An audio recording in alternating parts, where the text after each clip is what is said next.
Hola, ¿qué tal? Bienvenidos una vez más a un nuevo episodio de La magia del saber. En esta ocasión les traemos una reseña que nos va a hacer Olis. La verdad es que no sé de qué trata. Olis anduvo desaparecida unas cuantas semanas, pero viene a sorprendernos con algo nuevo. Así es que antes de empezar vamos a saludar a los participantes del día de hoy. ¿Y qué tal, Pau? Cuéntanos cómo estás. Hola Aurora, pues yo muy contenta de escuchar a Olis en esta bellísima noche. Vamos a ver qué nos trae. Súper bien. Yo también estoy muy emocionada después de no verla en unas cuantas semanas. Y Toño, cuéntanos cómo estás. Sí, por tres yo creo, yo dije, pues creo que vamos a tener que hacer reclutamiento, luego porque quedamos tres, güey, quién sabe. Yo, No yo sé, me al sí, paso sí, que vamos a terminar, o sea, yo haciendo un monólogo, así como dije, no mames. Entonces, hicimos mil historias de la ausencia de Olis, el desaparecimiento de Olis, no, ¿cómo es? Desaparición. Bueno, ya, desaparición. desaparición de Olis. Pero bueno, eso se los vamos a dejar para después. Esa es una historia que después se las contamos. Así es que vámonos recio con Olis y la reseña del día de hoy. Hola, sí, no andaba muerta, andaba de parranda. Sí, ahí luego les contamos esa pequeña historia, pero qué gusto poder verlos. Genuinamente ya tenía un buen rato que no los había visto y yo creo que siempre es bonito y es grato tener un lugar de convivencia donde poder platicar de cosas en común, de hábitos en común y qué mejor que tener este espacio para poder hablar de nuestras inquietudes sobre los libros, pero además también reseñar y poder recomendar libros. Entonces, pues yo me siento muy a gusto de poder verlos otra vez, de saludarlos y de estar aquí nuevamente para poder hacer una nueva reseña, pero sobre todo una gran recomendación. Y el día de hoy les había comentado a los chicos que va a ser una reseña breve, amena, sustanciosa, porque precisamente el libro del cual les quiero platicar, pues va en ese ton, va en esa sintonía. Hoy les quiero presentar un libro que igual y ya lo conocen, porque creo yo, espero yo que este libro esté siendo de qué hablar. Este libro se llama Chismecito Literario y lo escribe una chica que se llama Magali Ortega. Se conoce mejor como Nena Monstruo en todas sus redes sociales. Y me gustaría decir que esta es una colaboración pagada, pero la realidad es que no, todavía no llegamos a ese momento. Pero la realidad es que sí quiero comentar lo que ha hecho esta señora en los espacios que actualmente existen para promover la lectura, pero sobre todo para recomendar. Ella tiene un podcast con otra chica, con otra conductora, otra locutora, Gina, y bueno, más tardecito les comentaré sobre su podcast, pero precisamente van en esa sintonía. Chismecito Literario es un libro que trata y aborda sobre prácticamente los chismes que hay sobre los escritores y sobre las historias que rondan a los escritores. ¿Por qué escribieron tal o cual historia? ¿Cuál es el detrás de? Y precisamente creo que en eso está el enigma de este libro. Ella seleccionó 38 personajes para este libro. Cabe mencionar que ella pone volumen 1 porque evidentemente está por lanzar el volumen 2, está escribiendo el volumen 2 o creo que ya lo terminó de escribir. Entonces, pues se espera que haya un volumen 2. Nada más como paréntesis, yo ya había recomendado en algunas ocasiones este libro de un español llamado Santiago de Posterguillo, La noche en que Frankenstein leyó al Quijote. Y es un libro que también va en esa sintonía porque nos cuenta las historias de las historias, cómo surgen algunos cuentos, algunas historias. Y me gusta recomendar cada que puedo este libro porque es muy recomendable. Y el chismecito pues va en esa sintonía. Nena Monstruo, como la conocemos en todas sus redes sociales, tiene un carisma y tiene una forma peculiar de contar las historias. Y ella, tal cual, con el lenguaje muy propio de los mexicanos, te cuenta qué hay detrás de algunas historias, qué acontecieron para que surgieran estas historias, cuál fue el detrás de, además, el detrás de los escritores, pero también el detrás de sus historias. A veces, no sé si ustedes se han preguntado cuando leemos, ¿qué tanto será ficción y qué tanto será realidad de los escritores cuando leemos una obra o cuando leemos una historia? Además, desde mi perspectiva, creo que a veces algunos escritores utilizan la escritura, la novela, como una catarsis literaria. De hecho, muchos de ellos cuentan que algunas historias pues las utilizan básicamente como una catarsis literaria. Y es básicamente lo que Magali nos cuenta en este libro. Y como básicamente son historias, son netamente chismes, reitero, ella tiene una forma muy peculiar de contarlas. Ustedes la pueden buscar. Yo la conocí en Instagram. Hace poquito abrí mi TikTok.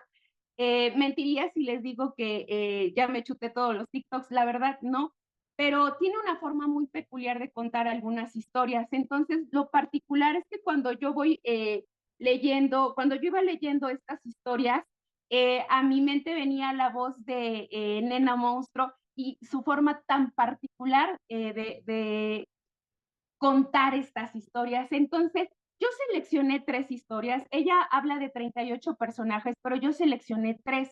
Y ya les venía prometiendo que yo les iba a hablar de algunos personajes. Entonces, quiero hablarles de 3 personajes en particular de ella, que los aborda no solo en este libro, sino también en sus reels de Instagram y en sus reels de TikTok.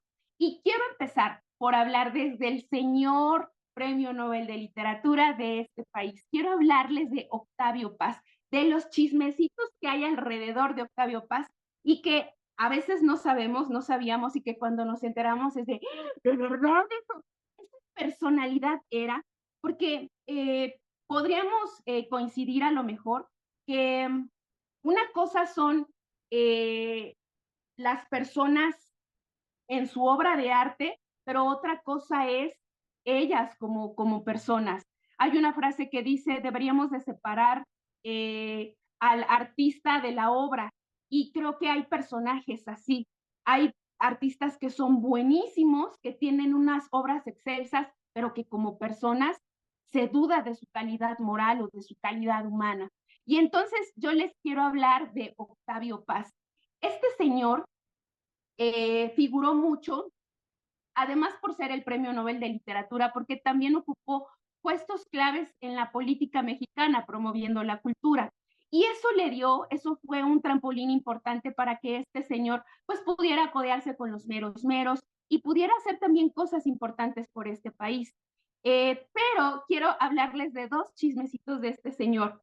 Antes de que yo leyera Nena Monstruo, la verdad quiero confesar que yo sí tenía a Elena Garro, la que fue esposa de Octavio Paz, en el papel de, ay, pobrecita, eh, qué tristeza que se fue a casar con este señor tan, tan coqueto, iba a decir una palabra, no, tan coqueto, tan ojo alegre, pero resulta que Nena Monstruo nos cuenta unas historias de Elena Garro y nos brinda, a mí personalmente me brindó otra perspectiva de Elena Garro.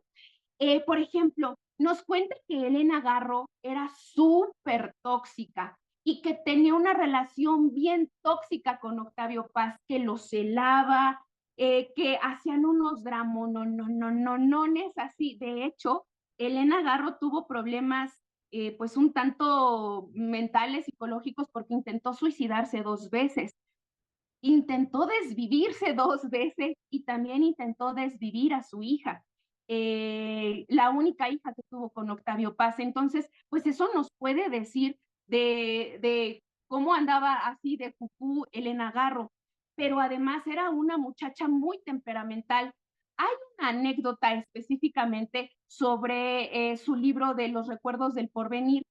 Yo la he escuchado en 2 versiones. Una versión es que ella se peleó con Octavio Paz, tuvieron una discusión muy fuerte y que ella aventó el manuscrito de este libro y lo aventó a la chimenea y que un sobrino lo rescató. Y que ella ya después, cuando se calmó, ella pues se arrepintió de haber aventado este manuscrito a la chimenea. Y después su sobrino le dijo, no, yo lo rescaté. Y hay otra versión donde dice que ella lo puso en la estufa para quemarlo y que su hija se lo arrebató y que su hija lo salvó. Cierto o no estas versiones, la realidad es que ella quería quemar su manuscrito por una cuestión de destanteo emocional. Entonces, pues eso nos puede hablar y nos puede mostrar pues de quién era Elena Garro. Ahora, no la soslayemos, la realidad es que ella también era una mujer muy creativa.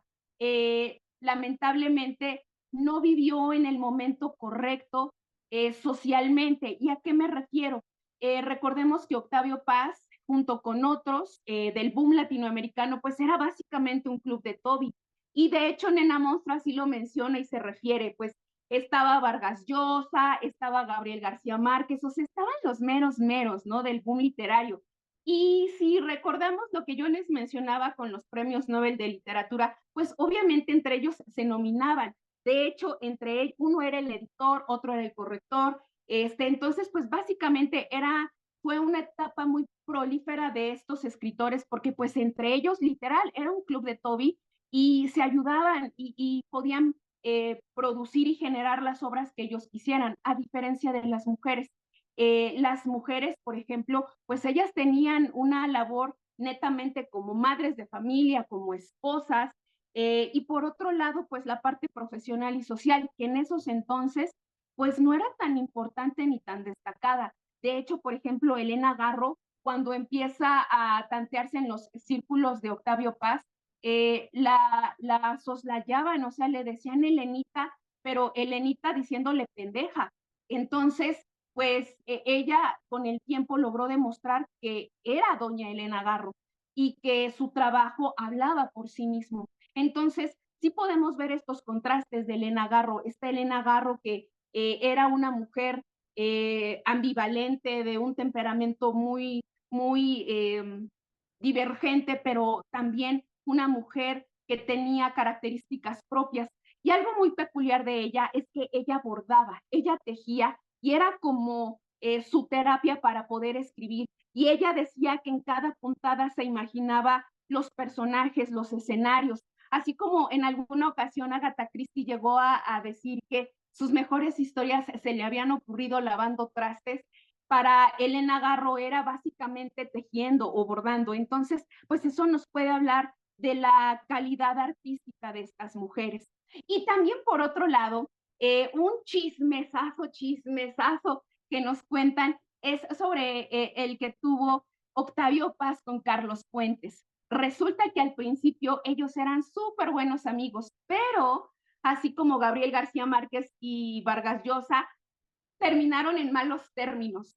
Resulta que en alguna ocasión Carlos Fuentes decide publicar un libro y en la región más transparente, y en este libro como que se da a entender que hablaba mal de Octavio Paz. Hablaba mal porque habla sobre la revolución y cómo estas familias acomodadas después de la revolución como que se apoderan del poder, el poder político y el poder económico, y de alguna manera como que critica y juzga pues la vida de Octavio Paz en uno de sus personajes principales. Entonces, pues el círculo cercano de escritores, pues obviamente se dan cuenta que está hablando de Octavio Paz, y entonces pues algunos se ponen a favor de Carlos Fuentes y otros se van con Octavio Paz. El chiste es que se echaban como indirectas en revistas literarias. Octavio Paz era muy diplomático, muy propio, entonces como que cuando lo entrevistaban o daban, cuando le preguntaban sobre Carlos Fuentes, como que él era muy propio y como que lo dejaba de lado. El chiste es que esto terminó mal porque en una revista donde Octavio Paz era editor, había un escritor incipiente, Kraus. Y entonces este señor habla y critica lo que Carlos Fuentes hizo en este libro, en La región más transparente. Y ahí habla que pues él cortó párrafos de Laberinto de la Soledad, que se los fusiló, y luego Carlos Fuentes decía, pero si Octavio Paz también lo hizo, o sea, era así como chisme de lavadero. El resultado pues fue malo porque cortaron amistad y con los años pues como que no se hablaban bien de ellos, y tal cual existían dos bandos, el bando de Octavio Paz y el bando de Carlos Fuentes. Cuando Octavio Paz gana el Premio Nobel de Literatura, es muy famoso esta declaración porque Carlos Fuentes llama cucaracha ambiciosa a Octavio Paz y le dice, qué pena que siendo muy amigos se haya roto una relación, todo por una ambición de una cucaracha ambiciosa. Entonces, pues estas declaraciones en aquellos años donde la diplomacia, donde era impensable que entre escritores se echaran indirectas, o sea, era impensable, eran otros tiempos, eran otras épocas, eran los 70s, los 80s, ¿no? Y cuando Carlos Fuentes da esta declaración, pues eran los 90s, eran otros tiempos, existían otros protocolos. Entonces, Octavio Paz, pues, ante muchos en este país es como el beneplácito, el premio Nobel, pero la realidad es que tenía su lado oscuro. Era ojo alegre, tuvo amantes, tan así que yo tildaba a mi Elenita Garro de, ay, pobrecita mi Elenita Garro. No, mi Elenita Garro también adorada, también se echó sus canitas al aire, llegó a estar embarazada de su amante. Octavio Paz la obligó a abortar para que ¿qué iba a decir la sociedad literaria de Octavio Paz? Entonces, como que tenían sus cosas. Lamentablemente, Elena Garro terminó exiliada de nuestro país en la pobreza porque a ella eh, la, como que la prejuzgaron y de hecho la hicieron ver en un chisme como de que ella organizó el movimiento o estuvo dentro de las organizadoras del movimiento del 2 de octubre, cosa que no fue cierta y que nunca pudo desmentir. Entonces, producto de ello, pues ella se tuvo que ir exiliada a España y en España, pues sin premios, sin galardones, sin apoyo económico, pues le fue muy difícil estar económicamente estable. Más tarde regresa a México, pero pues como muchos escritores, termina en la pobreza, olvidada. De hecho, su tumba está maltrecha, sucia, y no tiene estos galardones como otros escritores o como otros personajes en este país. Entonces, pues podemos ver y podemos entender los contrastes de Elena Garro, porque además a ella le gustaba vivir bien, o sea, le gustaba vestir Chanel, le gustaba Armani, o sea, le gustaba la marca, a ella le urgía un investment club, porque era bien gastalona la muchacha. Entonces, pues podemos entender las personalidades de nuestros escritores y de el mundo y de sus contextos sociales, psicológicos, incluso hasta políticos que los influyeron para poder escribir las obras que conocemos. Y también quiero hablarles, y ya les había comentado que les iba a hablar de este señor, de mi Fede, del Federico García Lorca. Este personaje también creo que vivió en una época totalmente pues atrasada para él, porque ya había comentado que este señor pues era homosexual, pero lamentablemente por las condiciones sociales que existían a principios del siglo XX, pues era un homosexual de closet. De hecho, una de las razones por la cual se le fusila es porque supuestamente era comunista, pero la realidad es que lo atraparon, lo encarcelaron pues por tener tendencias homosexuales, que en ese entonces, en el régimen de Francisco Franco, pues esas cosas no podían pasar, no podían existir. Y resulta que Federico García Lorca era muy, muy, muy amigo de Salvador Dalí, era best friend de Salvador Dalí. Y por ahí también existió un tercero que era Luis Buñuel. Y era así como que el tercero en discordia, porque se dice, hay cartas donde se confirma que Federico García Lorca estaba enamorado de Salvador Dalí y que se carteaban y como que entre ellos existía como un ligero romance, un ligero coqueteo a través de cartas.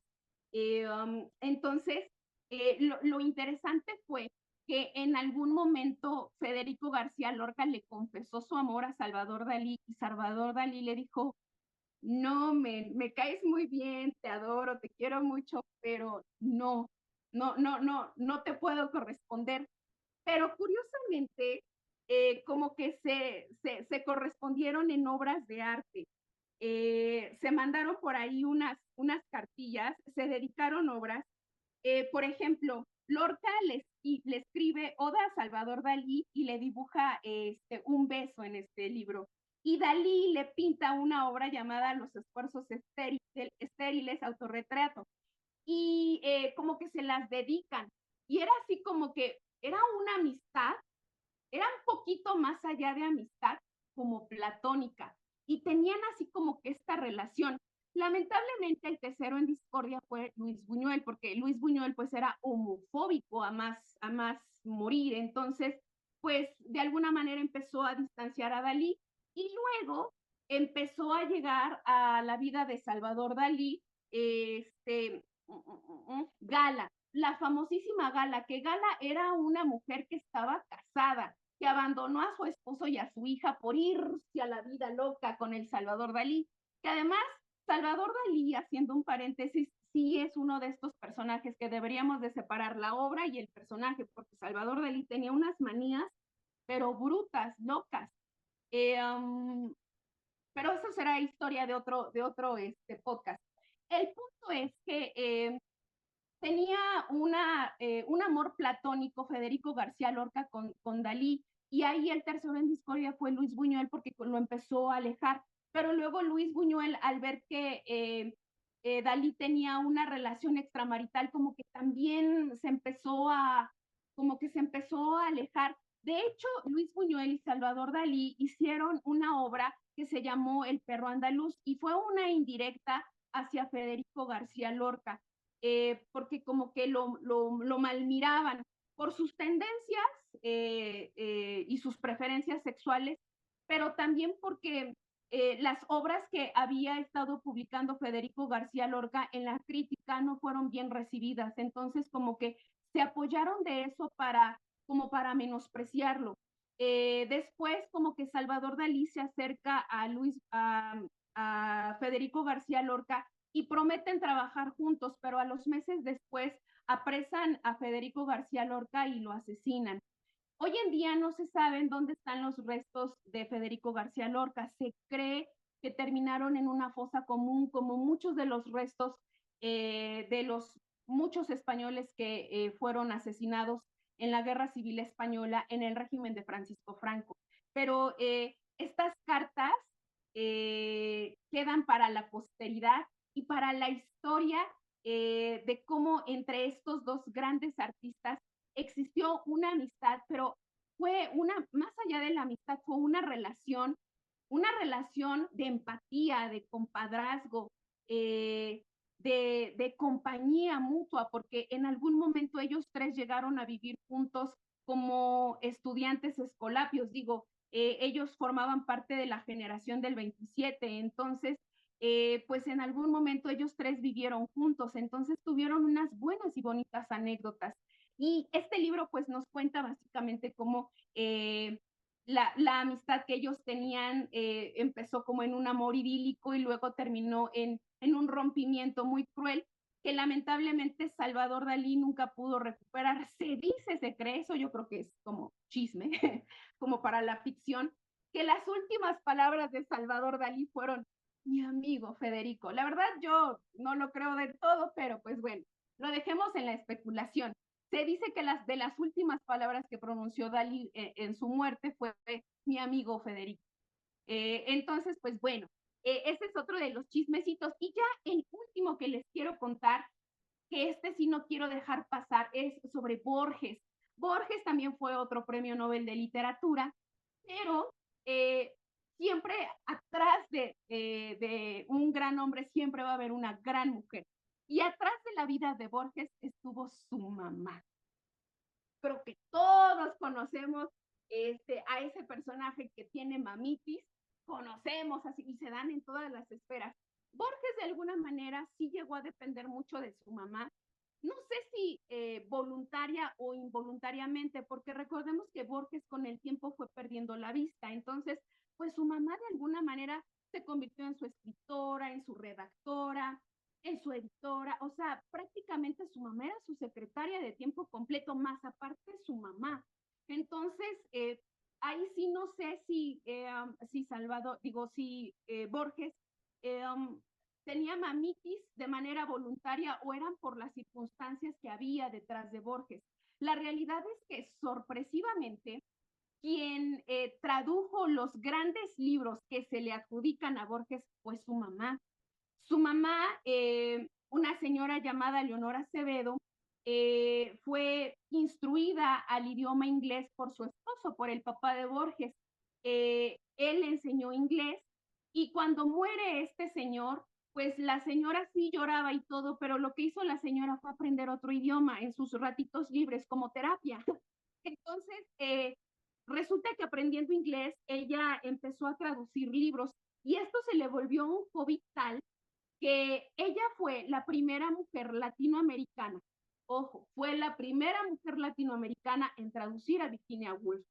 Y lamentablemente se le adjudica a Jorge Luis Borges esta traducción, una habitación propia, el famosísimo libro de Virginia Woolf, se le adjudica a él y no a su mamá, pero quien realmente lo tradujo fue su mamá, porque su mamá estuvo atrás de todo el tiempo.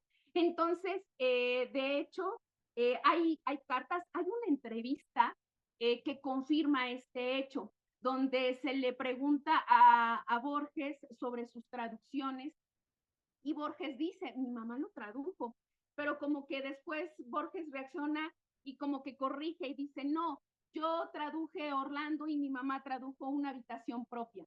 Pero pues hoy en día hay pruebas fidedignas de que fue su mamá la que hacía el trabajo de traductora. Además, también hay unas obras literarias mal traducidas de Borges. Y recordemos, incluso me gustaría que en alguna ocasión habláramos de la importancia de lo que es traducir. Creo que con el libro del infinito en un junco ya había hablado sobre la importancia de estos oficios de antaño, sobre la importancia que es traducir un libro. De hecho, por ejemplo, hace poquito existía un gran revuelo sobre los libros de Murakami. O sea, imagínense traducir estos libros de Murakami o de otros idiomas que no son tan fáciles, que de alguna manera vienen siendo complejos, o libros del pasado. Ya habíamos hablado, por ejemplo, de las traducciones que ha habido en el Marqués de Sade, de las traducciones que ha habido con Shakespeare. Entonces, imagínense el papel importante de los traductores y cómo a la mamá de Borges, pues no se le da esta importancia hoy en día. Hoy en día, de hecho, por ejemplo, sí podemos encontrar libros donde diga traducido por Leonora Acevedo, mamá de. Entonces, algo que me gusta de Nena Monstruo, y eso sí quiero resaltar, es que desde la perspectiva femenina, ella nos ayuda a ver cosas y perspectivas que creo que antes, hace por lo menos 10 años, no estaban en la mesa como un tema de discusión y hoy sí. Y eso es lo que me gusta de Nena Monstruo, por eso les recomiendo ampliamente que la sigan en sus redes sociales. Tiene un podcast en Spotify que se llama Cháchara Literaria, y en este podcast ella da recomendaciones, reseñas sobre libros, y las abordan desde una perspectiva divertida, amena, pero sobre todo desde una perspectiva de mujeres. Y eso sí lo quiero resaltar mucho, desde la perspectiva de mujeres. Entonces, pues aquí la reseña, la recomendación de este libro, léanlo, es ameno. Además, me gustaría mostrárselos porque es un libro ilustrado. Entonces, tiene imágenes muy cookies, muy monas. Está bien, ¿cómo se dice? Bien delimitado. Entonces, es un libro que cuando lo abres visualmente sí es rico, es ameno y se antoja leerlo. Además, pues obvio, las imágenes son alusivas a la historia. Y la forma tan peculiar en la que Magali habla, porque ella tal cual te habla con groserías. Entonces, pues eso te lo puedes encontrar aquí. Es una mujer carismática y entonces, pues el chisme lo hace entretenido. Además, en alguna ocasión habíamos hablado de la importancia que tiene el chisme o de la importancia que tuvo el chisme en el desarrollo y en la evolución de la humanidad. Sí, la comunicación es muy importante y la forma en cómo nos comunicamos y en la forma en cómo transmitimos nuestras ideas, incluso hasta nuestros sentimientos, es interesante. Entonces, por eso les vengo recomendando este libro. Ella ahorita sigue promocionando este libro, entonces, pues para Pau, que está en CDMX, pues ella es más fácil que pueda tener una plática o un encontronazo con ella, porque sigue promocionando este libro, sigue haciendo giras en el país. Entonces, pues, los escucho, chicos. Quiero saber qué opinan ustedes sobre estos libros. Ahora empiezo yo. Ah, siempre soy el último. Bueno, pues 3 puntos. Bueno, no, hay lo que me vaya saliendo, la neta, eso de trabajar en puntos no me funciona. Siempre termino debrayándome, como ahorita. En primer lugar, por ejemplo, esto que decía Olis al inicio de la escritura catártica, ¿no? Lo que muchos grandes escritores dicen de que muchos es como cuando ya no aguanto más, güey, ¿no? Es cuando me pongo a escribir y eso es muchas veces lo que hace grande un escrito, ¿no? Y eso a mí me parece como algo muy interesante porque creo que se puede ver en muchas formas artísticas. Por ejemplo, las canciones, ¿no? O sea, en la música, por ejemplo, esas canciones, ¿conocen Tears in Heaven, Lágrimas en el Cielo de Eric Clapton? No, puta, o sea, la historia de esa canción y cuando la escuchas, o sea, de por sí cuando la escuchas sin saber la historia detrás, dices, es una canción hermosa, pero cuando escuchas la letra dices, más, y cuando conoces la historia dices, "Ay, no", y te pones a llorar, ¿no?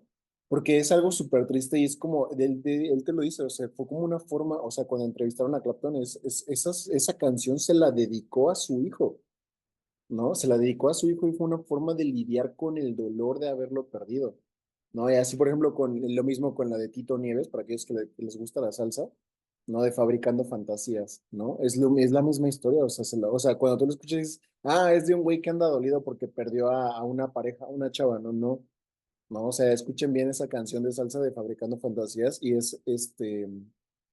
creo que también es que tiene mucho que leer esa historia, pero creo que es como también un homenaje que le hizo Tito Nieves a su hija porque se le murió, ¿no? Entonces, y así hay como muchas, o sea, en la pintura no se diga, o sea, en el dibujo hay un libro de una artista que se hizo famosa porque tenía depresión y entonces empezó a dibujar cómo ella representaba la depresión en su cabeza, o cómo la veía, y eran dibujos horribles que transmitían, así como ves los dibujos y dices, la madre, ¿no? Pero es que eso es lo que, y así como que se hizo famosa, ¿no? No me acuerdo cómo se llama ese libro, pero así hay como muchos ejemplos donde el dolor, la tristeza, o sea, la frustración, el coraje, el resentimiento, lo que quieras, te ayudan a crear un chingo de cosas y expresiones artísticas muy bellas, ¿no? Porque al final, pues, una de las características del arte, pues, es que te toquen, ¿no? O sea, te toquen fibras súper sensibles. Entonces, por ese lado, y bueno, de la literatura no se diga, ¿no? O sea, hay una frase, no me acuerdo si es de Nietzsche o de Bukowski, me acuerdo porque me lo dieron en un separador cuando fui al péndulo. Si no han ido al péndulo, se lo recomiendo. Es muy bueno. Este, Hay una frase de Bukowski o de Nietzsche, no me acuerdo de quién es, ¿no? Pero estaba en un separador que decía, ¿no? Estas palabras impidan que yo caiga en la completa y total locura, ¿no? Me suena más a que era como de Bukowski, porque Bukowski era como más así, pero no me puedo asegurar, ¿no? Entonces eso por un lado. En segundo lugar, también, o sea, haciendo referencia a esto, o sea, esta perspectiva que tiene el monstruo, ¿cómo se llama esta morra la que escribió el libro? No sé, ¿no? Este, o sea, qué chido que al menos en 2 de los 3 chismecitos que nos pasó Liz de este libro, le da protagonismo a las mujeres, ¿no? Porque es algo con lo que hemos lidiado a lo largo de la historia, güey, o sea, ¿no? O sea, la mamá de Borges, ¿quién chingado sabía quién era la mamá de Borges? ¿No? Y hizo traducciones espectaculares, ¿no?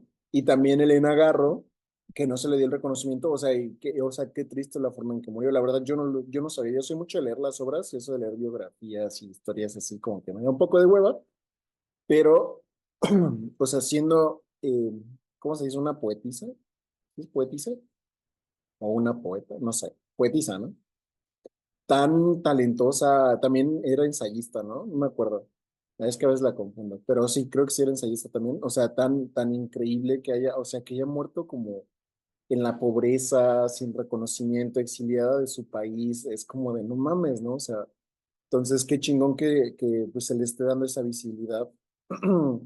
Pues creo que desde ahí vale la pena. O sea, desde ahí como captó mi atención, ¿no? Y el último punto, no me acuerdo cuál es, así que voy a parar aquí. Si ahorita me acuerdo, les digo.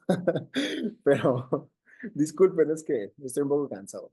Pero ahorita seguro me viene a la cabeza antes de que acabe, entonces, check. Siguiente. Bueno, pues yo sigo.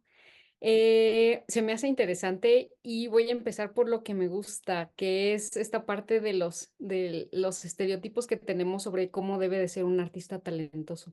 Hay veces que decimos, no, pues es que si tiene obras así súper buenas que me llegan o que incluso me provocan algo, quiere decir que ese es un artista que tiene casi casi la vida perfecta, la mentalidad perfecta y que incluso tiene ese tipo de valores que siempre tienen que ser correctos a la época en la que está viviendo y no necesariamente tiene que ser así.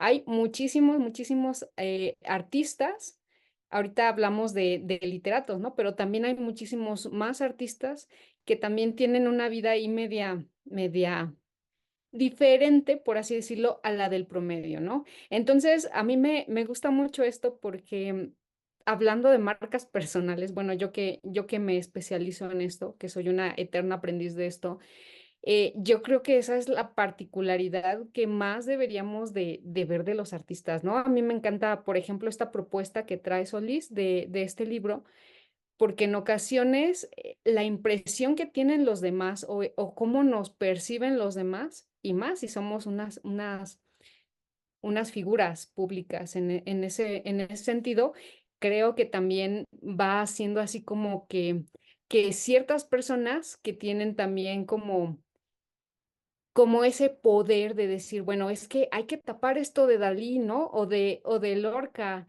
Entonces, yo ya había escuchado algo así como de Lorca y de Dalí, pero ya tiene mucho tiempo. Entonces, creo que lo poco que se acerca, lo poco que se puede rescatar de este tipo de cosas o de información, creo que nos ayuda también a ver qué hay detrás de ese tipo de obras, qué hay detrás de toda esa magia que tienen desarrollando sus obras. Entonces a mí me encanta como que ese perfil de artista que no necesariamente por ser talentoso tiene que encajar en ese contexto y en esa época en la que vive, ¿no? Sino por el contrario. Y creo que de ahí también se deriva esta parte de que ellos hacen como sus obras a partir de algo que necesitan sacar y que necesitan comunicar. Y en sí creo que esa es parte importante y primordial de un artista, el hecho de decir, ya no aguanto más, necesito sacar esto, convertirlo en una novela, en una historia, en arte, ¿no? Incluso las mismas necesidades, como bien lo decían, de las mujeres de esas épocas, ¿no? En la cual prácticamente desde la jerarquía familiar, ¿no? De la jerarquía familiar de si es mujer no vales y si eres hombre pues tienes todo, ¿no? Entonces creo que ese tipo de cosas nos van forjando también en nuestro inconsciente colectivo y a mí me encanta esta propuesta que traes. Y también otra cosa, el diseño editorial lo vi así muy poquito de lo que nos mostraste, pero me gusta porque creo que ahí viene como que algo caricaturesco, por ahí alcancé a ver, viene algunos contrastes entre imágenes, entre todas las líneas, viene obviamente como que algunas figuras ahí, entonces me gustó el diseño editorial, creo que también en cómo vienen los párrafos y todo hace que no sea, por lo que alcancé a ver, que no sea una lectura como así llena de texto, ¿no? Llena de cosas, entonces me encanta. Gracias. Bueno, pues para cerrar, yo les comparto mi opinión. A mí me encanta el chisme. Buenísimo. Este, fíjate que me gustó mucho este libro que trajiste. El libro sobre todo, bueno, el título sobre todo se me hace muy pegajoso, así chismecito literario. No sé, ¿está dedicado para qué tipo de audiencia, sabes? Porque me parece, me acordé como estos libros de sexualidad de Jordi Rosado y ¿cómo se llama la otra chica? Gabriela, no sé qué. Pero no sé si se acuerdan de unos libros que salieron en el 2000, ¿qué será? Hace 10 años, dos o más, como 15 años, que se llamaba ¿Qué hubole con? Y te decía, ¿qué hubole con mi sexualidad? ¿Qué hubole con no sé qué? Y entonces eran libros que estaban dedicados a una audiencia juvenil y eran libros gráficos, pero que traían explicaciones sobre algún tema en particular, algún tema que era denso, pero lo transformaban de una manera en la que fuera para la audiencia juvenil. Ahorita con este título que trajiste me recordó esos libros. No sabes para qué tipo de audiencia era? Sí, y de hecho, qué bueno que lo mencionas, porque yo omití esa parte, pero fíjate que ella, tal cual, este libro lo sacó para adultos, pero de rebote, su sorpresa de rebote fue que le empezaban a recomendar profesores. Y entonces su sorpresa fue que, por ejemplo, hay muchos memes de Vargas Llosa de que anduvo con su tía, ¿no? Entonces, lo que tú acabas de decir, a muchos les da curiosidad porque hay tantos memes de Vargas Llosa con su tía.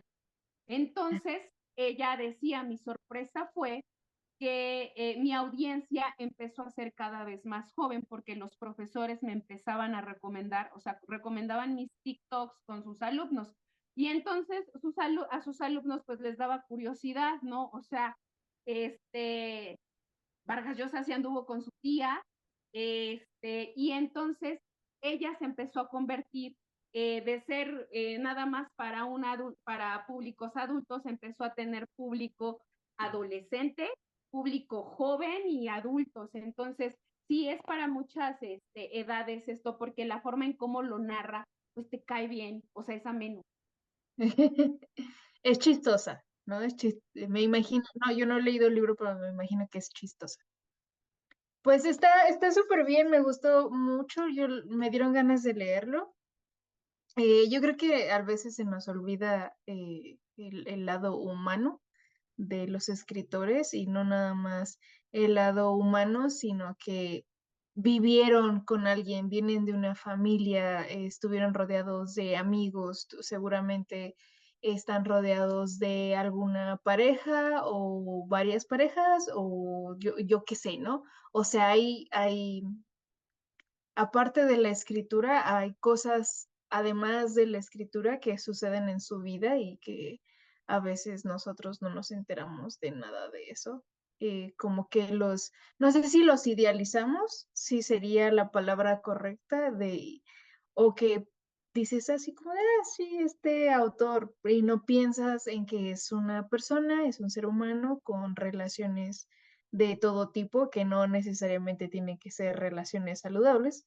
Entonces, creo que está súper bien el chismecito y todo esto que dijiste sobre el detrás, las personas que estuvieron detrás de muchos de sus logros, que no se les reconoció o que no se les ha reconocido de una manera en la que se tendría que haber hecho, creo que también es importante mencionarlo, ¿no? O sea, creo que no todos tuvieron la fortuna de vivir en épocas donde su voz fuera escuchada. Entonces, alguno de los casos que venías mencionando, como la mamá de Borges, creo que sí es importante mencionarlo, ¿no? Como que hay gente detrás del logro de otras personas. Eso creo que vale la pena mencionarlo. Así es que, pues, nada, ¿tienen algo más que decir? ¿Más Sí, chismecitos? yo para cerrar, de hecho, fíjate, retomando lo que mencionas, es que justo en eso está el valor del libro y por eso es novedoso. Yo cuando suelo dar clases de los temas muy específicos de historia, a mí me gusta empezar precisamente diciendo, ¿sabías que de Miguel Hidalgo de Morelos, que es mi personaje histórico favorito de este país? Y a los alumnos obviamente les llama más la vida, esta parte humana, porque justo acabas de mencionar algo importante, los idealizamos, los tenemos en el pedestal de héroes o de el personajazo, pero olvidamos que también son seres humanos que tienen defectos, que tienen malas decisiones, y esta parte es la que nos hace llamativos y nos hace entender. Y ya para cerrar, nada más comentarles, tiene 38 historias, ella seleccionó 38 historias, pero por ejemplo, aquí habla de la famosísima historia de Macbeth, que ya la hemos hablado aquí, habla, por ejemplo, de cómo se concibió Frankenstein y entenderíamos por qué Mary Shelley hace un personaje así, con estas características. Viene hablando, por ejemplo, de el dueño de Playboy, se me fue su nombre, ay, ayúdenme por favor, Hugh Hefner, por ejemplo, cómo Hugh Hefner fue un promotor para la cultura, porque en las revistas de Playboy, oh sorpresa, había cultura.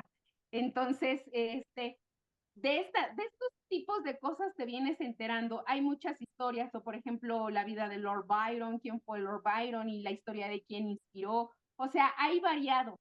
Hay de época contemporánea, de época pasada, de hombres, de mujeres. Entonces es un tutti frutti de historias interesantes y en la forma en cómo lo narra. Y ya para cerrar, algo que decía Pau, sí hay una buena calidad en el libro y eso sí quiero resaltarlo. Este libro, el costo de este libro no está en el libro promedio de este país, quizá excede un poquito, muy poquito, no mucho, pero algo que sí quiero mencionar, son pocos los libros que tienen una calidad en la hoja, a diferencia, por ejemplo, que hasta en la reseña te lo ponen, hoja económica, ¿no? Entonces, este libro no, o sea, se siente la calidad de la hoja. Por ejemplo, aquí ella en lugar de recomendaciones de otros escritores, ella puso los comentarios de sus fans. Entonces, sí es un libro muy gráfico, muy bonito, bien hecho, bien diseñado, bien alineado y se nota la calidad del libro. Entonces, cuando tú pagas y ves y lees lo que tienes, dices, claro, lo vale. Entonces, pues sí, viene el volumen 2 y ella ha mencionado abiertamente que su volumen 2 son historias de mujeres. Entonces, esperamos este libro. Súper bien. Oye, ay, no nos lo spoiles, pero dice ella de dónde, cuáles son sus fuentes, o sea, cómo se informa de este chismecito. Sí, de hecho en sus redes sociales, no he visto todos sus TikToks, he visto sus Instagrams, pero por ejemplo, ella menciona, por ejemplo, muchas de las cosas que ella menciona, por ejemplo, son cartas epistolares, o por ejemplo, de autores más recientes, pues sí menciona la fuente y menciona en la entrevista con y de hecho ella menciona mucho eso. A veces le hacen a ella los comentarios, los mismos fans le hacen comentarios de, oye, ¿sabías esto? Entonces lo que ella hace es una labor de investigación para sustentar y que no sea netamente el chisme, ¿no? O sea, sino que esté sustentado. Súper bien, está súper bien. Pues muchas gracias. Yo creo que este es de los libros, a mí me parece, este, que te conecta, ¿no? Porque te recuerda este lado humano, entonces te conecta posiblemente con el autor, no solamente con ella, con Nena Monstruo se llama, sino también te conecta con los diferentes autores y los ves con otra cara. Yo creo, a mí me pasó con tu reseña que los vi con otra cara. Pero si no si eso es todo por el día de hoy, entonces muchas gracias por acompañarnos en este capítulo de La magia del saber. Por favor, déjanos en los comentarios qué te pareció la reseña de Olis y qué te pareció. Si quieres saber la desaparición de Olis en un nuevo episodio, te podemos contar detalles, noticias inéditas y bueno, y echamos otra vez chismecito. Cuídense mucho y nos vemos hasta la próxima.